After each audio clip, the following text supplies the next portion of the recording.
Hello everyone, आप सबका वांगशन bubble में फिर से एक बार बहुत बहुत बहुत स्वागत है। आज का पाठ शुरू करने से पहले मैं आपको कुछ बताना चाहती हूँ।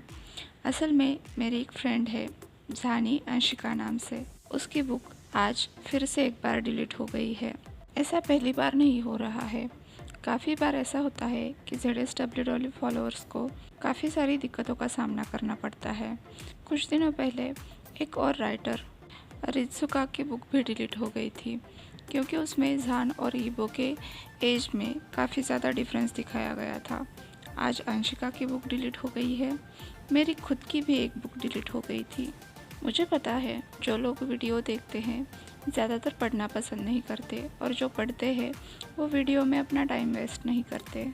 सीधी सी बात है, वीडियो सुनने वालों का ग्रुप अलग है और पढ़ने वालों का ग्रुप अलग है। लेकिन कुछ बातें दिल पे बहुत ज़्यादा असर कर जाती है। उनके बारे में बोले बिना रहा नहीं जाता। मेरे लिए अंशिका गॉड मदर से कम नहीं थी। एक तरह से उसकी उंगली पकड़कर ही मैं इस दुनिया में आई हूँ।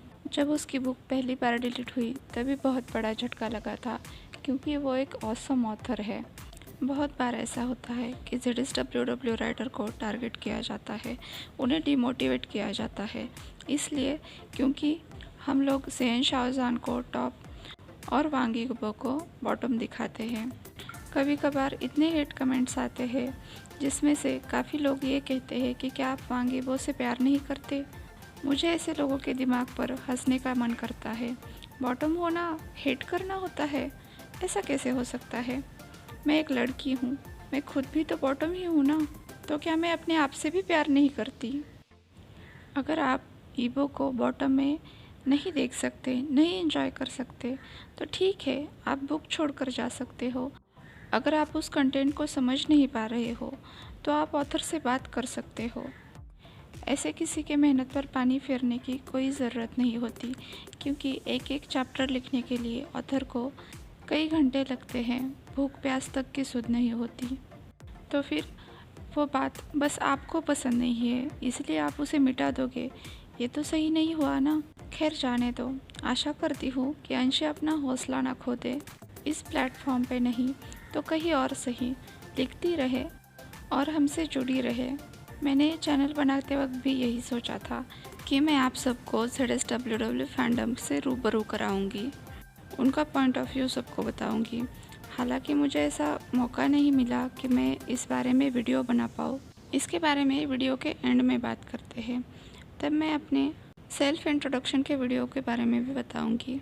मैंने ज़्यादा ईजान बुक्स तो नहीं पढ़े हैं क्योंकि मैं ये ही सोच नहीं पाती हूँ कि जान ईबो से यंगर है, इसलिए कभी कभार तो मैं इंट्रो पढ़कर ही बुक छोड़ देती हूँ।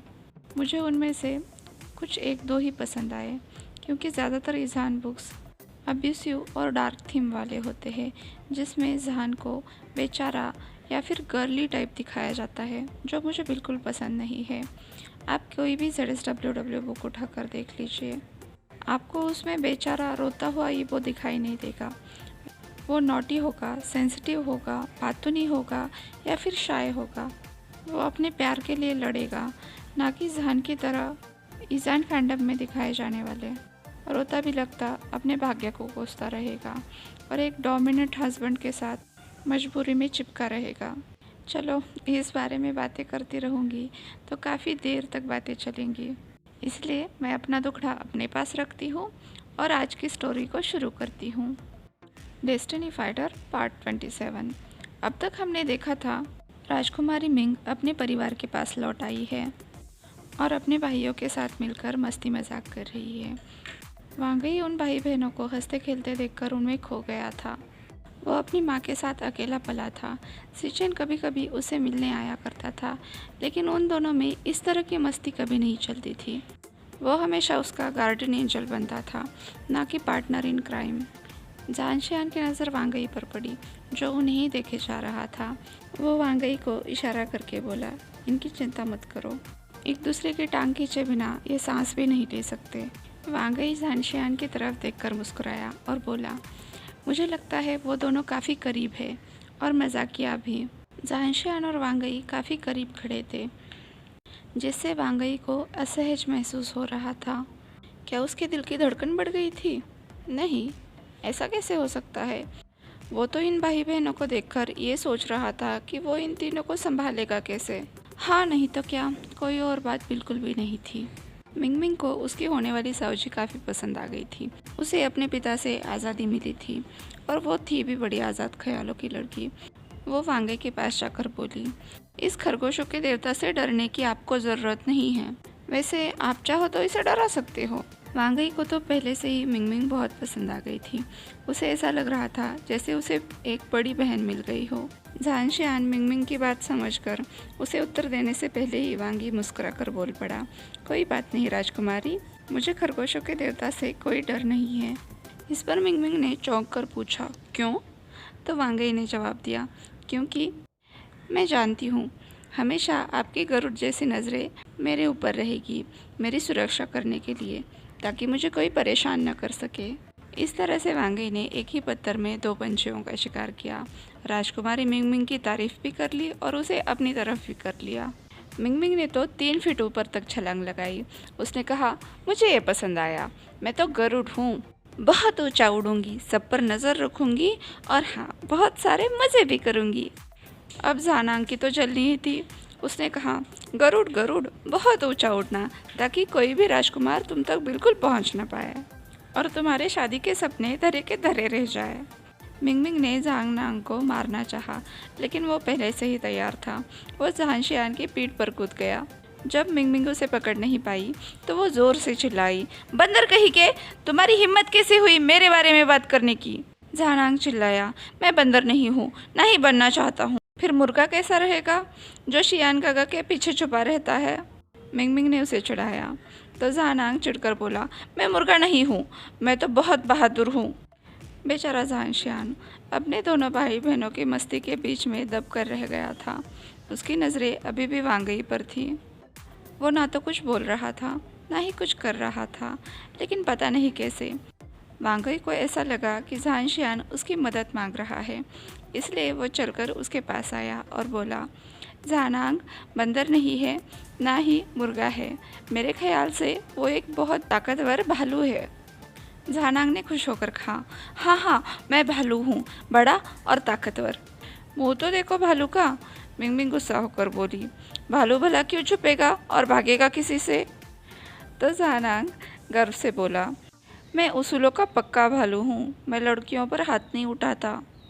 अब मैं मिंग झगड़ा करके थक गई थी। उसने कहा, माफ़ी मांगो तो मैं तुम्हें जाने दूंगी। ठीक है, पहले वादा करो कि तुम मुझे बंदर नहीं बोलोगी। झानांग ने कहा। ठीक है भालू, तुम बंदर नहीं हो, मिंगमिंग ने कहा। झानांग ने कहा, उसूलों वाला भालू। तो मिंगमिंग ने कहा, तुम सिर्फ भालू हो, आगे के बारे में बात नहीं हुई थी। सिर्फ उसूलों वाला जोड़ना है, कितना आसान तो है। झानांग भी अपनी ज़िद पर अड़ गया था। मैं क्यों जोड़ूं? मिंगमिंग ने कहा। तो झानांग ने कहा, जोड़ो वरना माफ़ी नहीं मांगूंगा। झानांग ने कहा। तो जवाब मिला, नहीं, जोड़ो, नहीं, जोड़ो, नहीं, जोड़ो, नहीं। झांशियान बीच में कूद गया क्योंकि ये दोनों उसे पागल किए जा रहे थे। चुप करो, वो ज़ोर से चिल्लाया। झानांग और मिंगमिंग दोनों तुरंत चुप हो गए। आप दोनों ने तो सिर में दर्द करके रखा है। ठीक है, चलो अपना अपना काम करो, झांशियान बोला। दोनों छोटे भाई बहन अपने बड़े भाई से बहुत ही ज़्यादा प्यार करते थे, लेकिन उससे भी ज़्यादा वो उसकी इज्जत करते थे। उन दोनों के लिए भी वो पिता की तरह था। ठीक है, तुम उसूलों वाले भालू हो, मिंगमिंग मुंह फुलाकर बोली। झानांग ने भी अपनी बड़ी बहन से माफ़ी मांग ली। झांशियान दोनों के माथे पर चुटकी मारते हुए बोला, अब दोनों में शांति बनी रहनी चाहिए। वो जो भी हो, वो तो इस उसूलों वाले भालू के ऊपर है, मिंगमिंग ने कहा। झानांग ने पाउट किया तो वांगई उसे समझाते हुए बोला, वो जो भी हो, लेकिन जब आप बड़े होंगे तो आप बहुत ही ताकतवर बन जाएंगे। मेरे ख्याल से आपका दिल बहुत बड़ा है। झानांग बहुत खुश हो गया, जैसे टूटते तारे ने उसकी इच्छा पूरी कर दी हो। उसने कहा, हाँ बिल्कुल सही कहा। महाराज काफ़ी देर से बच्चों की लड़ाइयाँ देख रहे थे। उन्हें लड़ते हुए देखना बहुत अच्छा लगता था। उनकी नज़दीकियाँ अच्छी लगती थी। कहीं ना कहीं उन्होंने अपने बचपन में यह सब नहीं पाया था। उनका बचपन तो राजगद्दी के लिए लड़ते लड़ते ही बीत गया। इसलिए वो अपने बच्चों का बचपन नहीं छीनना चाहते थे। जब भी वो लड़ते थे, वो बस दूर से देखा करते थे। उनकी प्यार भरी लड़ाइयाँ महाराज के दिल को सुकून देती थी।